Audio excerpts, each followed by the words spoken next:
Welcome to the Folktale Project. This is Dan Scholz. Today, we're starting with 3 new stories from Legends of the Rhine by Wilhelm Reuland. This is a story that is just, oh my goodness, you'll see. It is quite a tale. It's a tale of revenge. And, well, we'll tell more about it afterwards. For now, this is the MouseTower. Below Bingen, in the middle of the Rhine, there is a lonely island on which a stronghold is to be seen. This tower is called the MouseTower. For many centuries a very gloomy tale has been told about it in connection with Hatto, Archbishop of Mainz, whose evil deeds were well known throughout the country. Hatto is said to have been ambitious, heartless, and perfidious, as well as cruel towards the poor. He extorted taxes from his people, tolls were imposed, and new burdens invented only to gratify his haughty pride and his love of display. On a little island between Bingen and Rudesheim, he caused a tower to be built, so that all passing ships could be stopped in the narrow passage where they were obliged to pay a toll. Soon after the building of this custom house, there was a very bad harvest in the country round Mainz.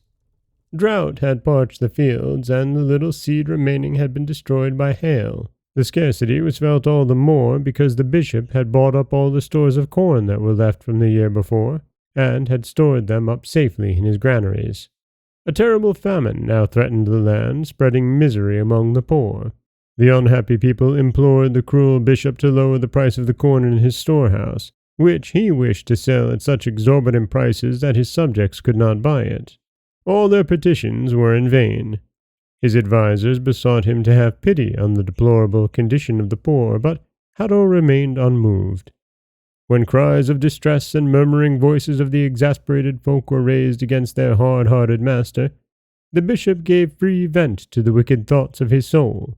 One day, a troop of hungry beggars came crowding to the episcopal palace, crying for food.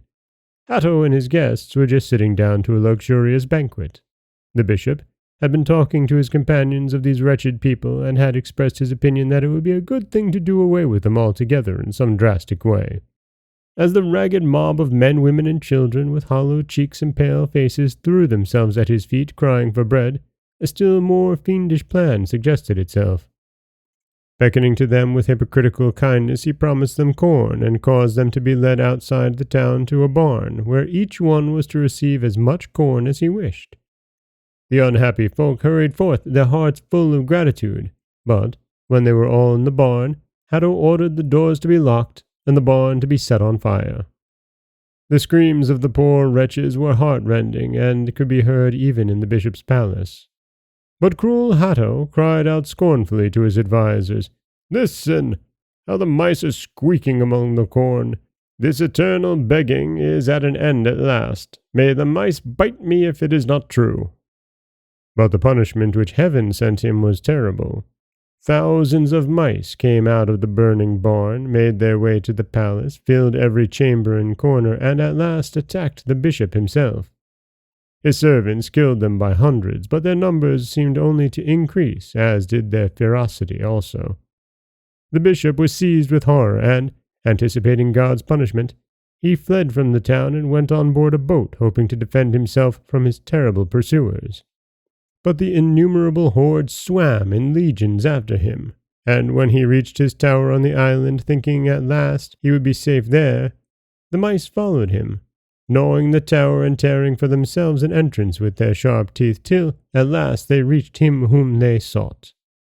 The cruel man was devoured by the mice, which attacked him by scores. In his despair, he offered his soul to the evil one if he would release his body from such awful agony. The evil spirit came, freed his body, but took his soul away for himself. Thus runs the legend.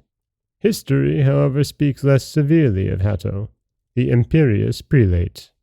His great ambition was his desire of power. He was the founder of the temporal power which the seat of Mainz obtained, and which later on made it the first bishopric of the kingdom. But he was always hated by the citizens, who suffered much owing to his proud despotic character. It is true that he was the founder of the toll which ships in olden times were obliged to pay on the Rhine, so that this fact and many other cruel exactions of his has helped to evolve the terrible legend of the MouseTower. And that is, as Wilhelm Reuland tells us, the terrible tale of the MouseTower. And this is a story that may seem familiar to you because, well, it is a fairly common fate for cruel rulers to be eaten alive by mice. And Bishop Hatto is no different.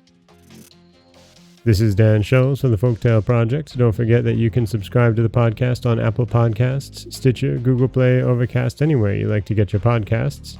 You can follow us on Twitter at Folktale Project. You can find us on Auto Radio, TuneIn Radio, iHeartRadio, Spotify, anywhere you like to get your podcasts. You can always head over to folktaleproject.com, where you'll find a new story waiting for you every Monday, Wednesday, and Friday. As always, thank you so much for listening.